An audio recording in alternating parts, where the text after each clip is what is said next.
Falar do impacto causado por elas aqui, a gente vai até a fábrica do fuzil mais conhecido, o AK-47. São 100 milhões de AK-47 no mundo hoje. É como se existisse um AK-47 para cada 70 pessoas, uma infestação. Nossos repórteres foram à Rússia para contar a história dessa arma que completou 70 anos.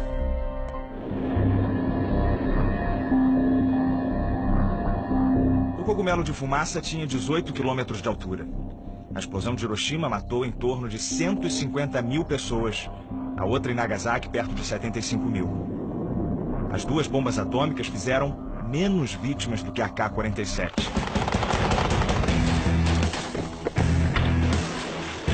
Esse fuzil mata, na média, cerca de 250 mil por ano.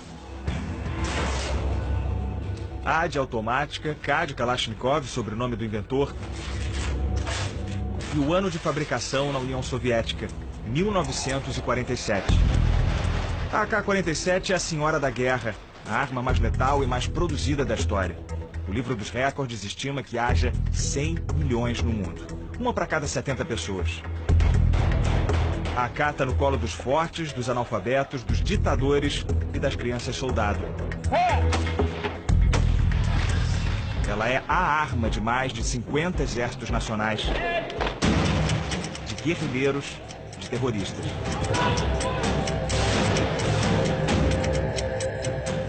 Quando a gente fala sobre esses números todos ao redor da AK, é muito difícil para um leigo entender o que é a força dessa arma. A gente só consegue ter uma noção de toda essa potência num estande de tiro, numa situação em que a gente vê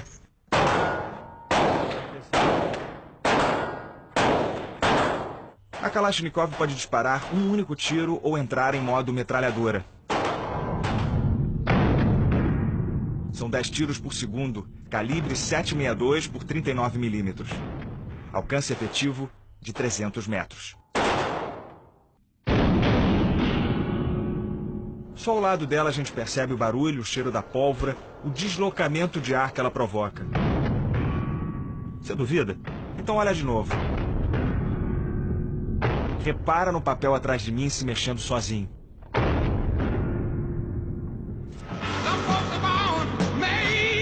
A AK só provou seu potencial na Guerra do Vietnã, quando a União Soviética deu a sua invenção aos Vietcongs do Norte e os Estados Unidos apoiaram os vietnamitas do Sul.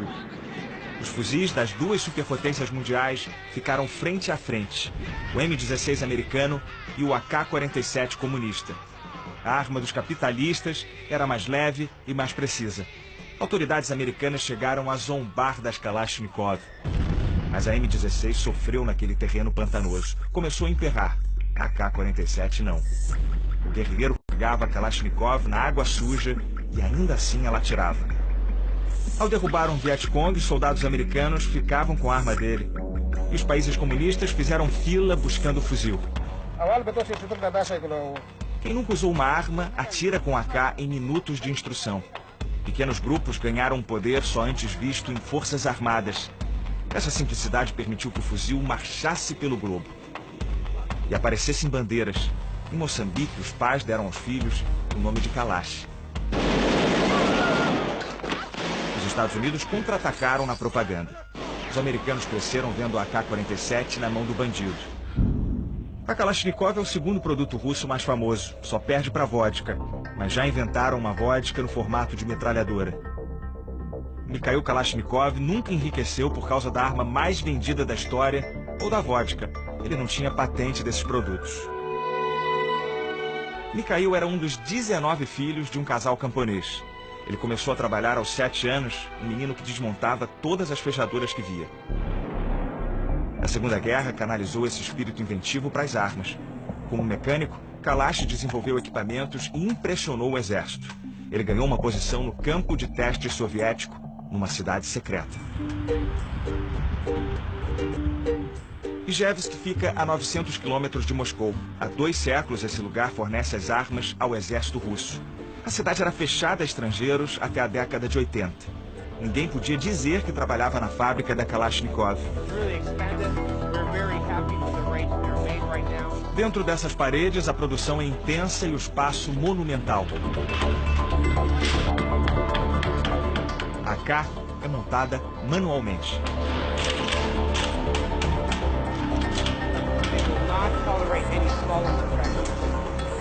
explicando aqui que essa grande quantidade de mulheres trabalhando, ela está ligada aos setores. Esse aqui é um setor de controle de qualidade, então ele diz que os funcionários conseguem ver pequenos detalhes, pequenos problemas nas armas, e é um trabalho de concentração que elas desempenham melhor do que os homens. A União Soviética compartilhou a AK entre os países comunistas.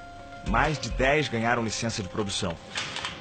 Essas AKs viraram um Frankenstein, uma base russa, um barril sérvio, um cartucho búlgaro. A capacidade de intercâmbio de peças e a durabilidade facilitam o contrabando. O porta-voz da Kalashnikov diz que as AKs do mercado ilegal vêm sobretudo da China, hoje a maior produtora. Os chineses exportam sobretudo para a África, onde são desviados para rebeldes. Já a maioria das AKs usadas nos atentados em Paris saiu dos Balcãs. A gente está vendo aqui algumas das incontáveis homenagens que o Kalashnikov recebeu. São condecorações das mais diversas do governo soviético por todas as armas que ele construiu na sua vida. Mesmo depois do fim da União Soviética, a Rússia continua tratando Mikhail como herói. Ele ganhou agora em setembro, 3 anos depois da sua morte, uma estátua de 9 metros em Moscou. Kalashnikov tinha um discurso pronto quando perguntavam se o inventor de uma máquina universal de matar dormia tranquilo. Respondia que a arma era para se defender e a culpa pelas mortes não era dele, mas dos políticos. Só que à beira da morte, a consciência de Mikhail pesou. Numa carta à Igreja Ortodoxa Russa, ele escreveu: "Minha dor espiritual é insuportável. Se meu fuzil reivindicou a vida de pessoas, então seria eu o culpado por suas mortes? Quanto mais vivo, mais essa pergunta perfura o meu cérebro."